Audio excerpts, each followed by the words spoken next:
Le Petit Prince, chapitre 9. Je crois qu'il profita, pour son évasion, d'une migration d'oiseaux sauvages. Au matin du départ, il mit sa planète bien en ordre. Il ramena soigneusement ses volcans en activité. Il possédait 2 volcans en activité. Et c'était bien commode pour faire chauffer le petit déjeuner du matin. Il possédait aussi un volcan éteint. Mais, comme il disait, on ne sait jamais. Il ramena donc également le volcan éteint. S'ils sont bien ramonés, les volcans brûlent doucement et régulièrement, sans éruption. Les éruptions volcaniques sont comme des feux de cheminée. Évidemment, sur notre Terre, nous sommes beaucoup trop petits pour ramener nos volcans. C'est pourquoi ils nous causent des tas d'ennuis. Le Petit Prince arracha aussi, avec un peu de mélancolie, les dernières pousses de baobab. Il croyait ne jamais devoir revenir. Mais tous ces travaux familiers lui parurent ce matin-là extrêmement doux. Et, quand il arrosa une dernière fois la fleur et se prépara à la mettre à l'abri sous son globe, il se découvrit l'envie de pleurer. « Adieu !» dit-il à la fleur. Mais elle ne lui répondit pas. « Adieu !» répéta-t-il. La fleur toussa, mais ce n'était pas à cause de son rhume. « J'ai été sotte, » lui dit-elle enfin. « Je te demande pardon. Tâche d'être heureux. » Il fut surpris par l'absence de reproche. Il restait là, tout déconcerté, le globe en l'air. Il ne comprenait pas cette douceur calme.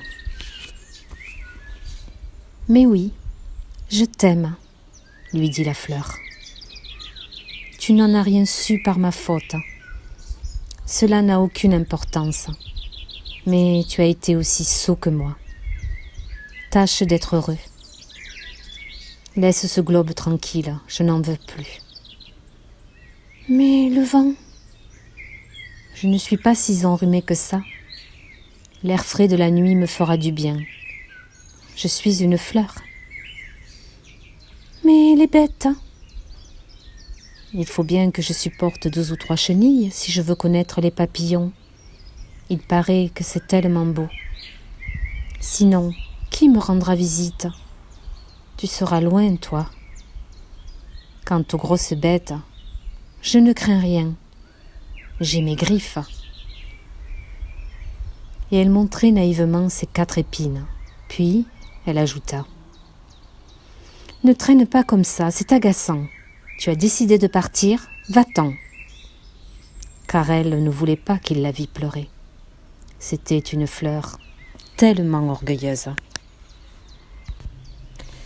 Le Petit Prince, chapitre 10. Il se trouvait dans la région des astéroïdes 325, 326, 327, 328, 329 et 330. Il commença donc par les visiter pour y chercher une occupation et pour s'instruire.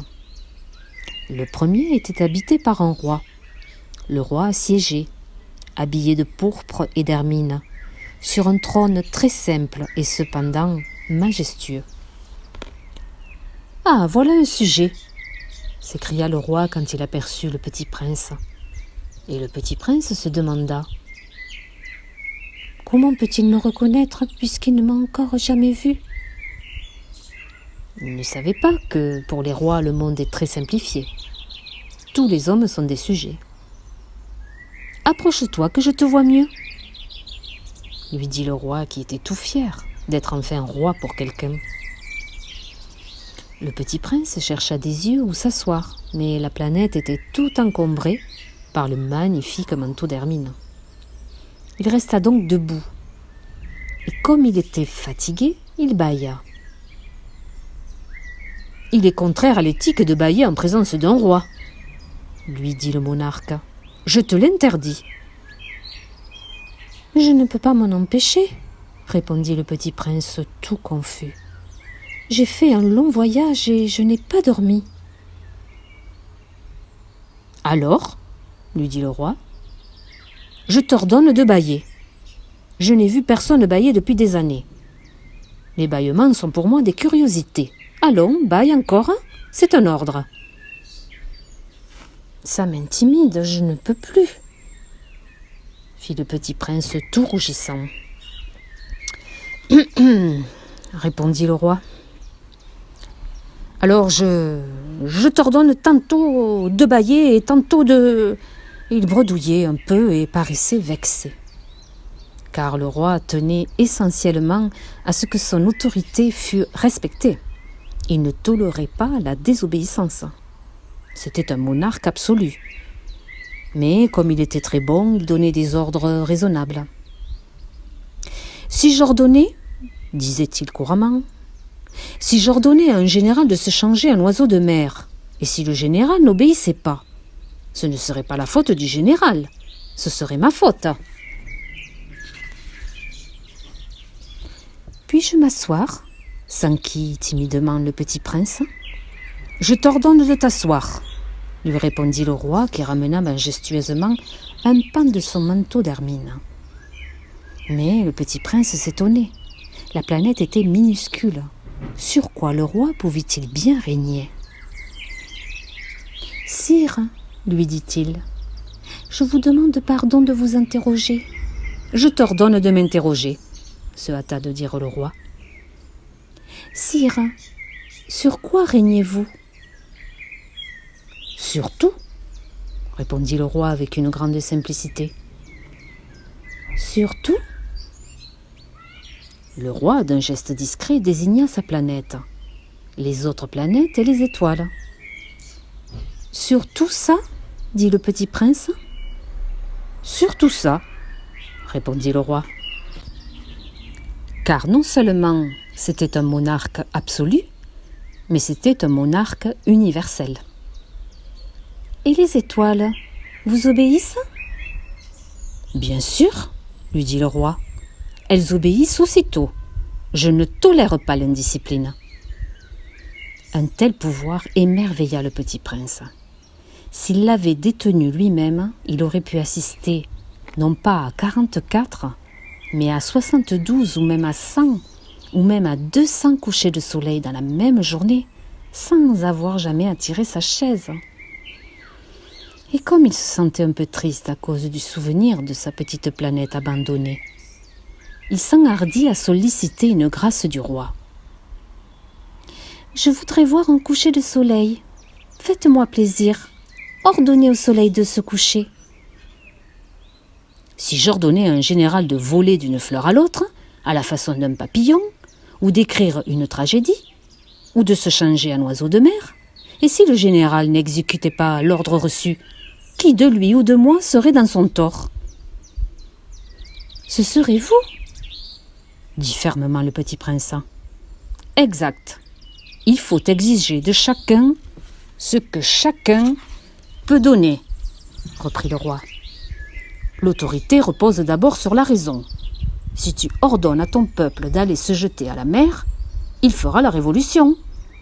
J'ai le droit d'exiger l'obéissance parce que mes ordres sont raisonnables. Alors, mon coucher de soleil, rappela le petit prince qui jamais n'oubliait une question une fois qu'il l'avait posée. Ton coucher de soleil, tu l'auras, je l'exigerai. Mais j'attendrai, dans ma science du gouvernement, que les conditions soient favorables. Quand ce sera-t-il ? S'informa le petit prince. Lui répondit le roi, qui consulta d'abord un gros calendrier.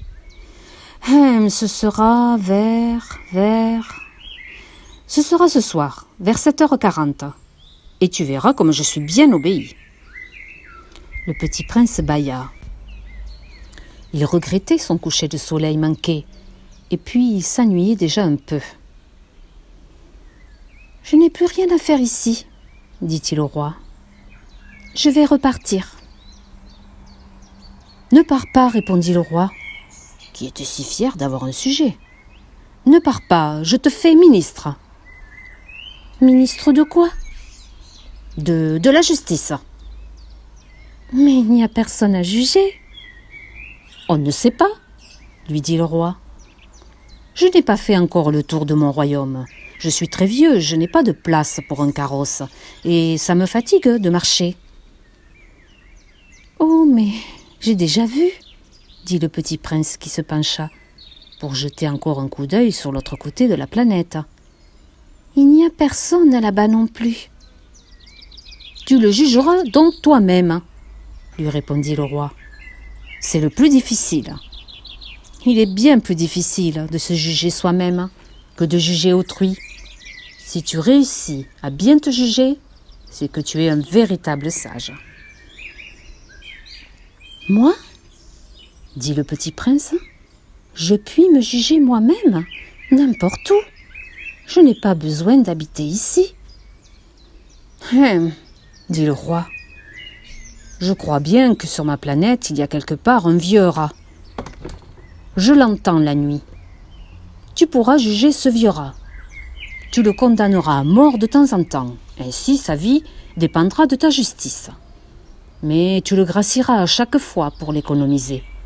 Il n'y en a qu'un. Moi, répondit le petit prince, je n'aime pas condamner à mort, et je crois bien que je m'en vais. Non, dit le roi. Mais le petit prince, ayant achevé ses préparatifs, ne voulut point peiner le vieux monarque. Si votre majesté désirait être obéie ponctuellement, elle pourrait me donner un ordre raisonnable.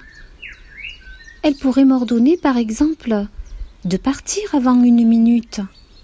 Il me semble que les conditions sont favorables. Le roi, n'ayant rien répondu, le petit prince hésita d'abord, puis, avec un soupir, prit le départ. « Je te fais mon ambassadeur !» se hâta alors de crier le roi. Il avait un grand air d'autorité. « Les grandes personnes sont bien étranges, » se dit le petit prince en lui-même durant son voyage.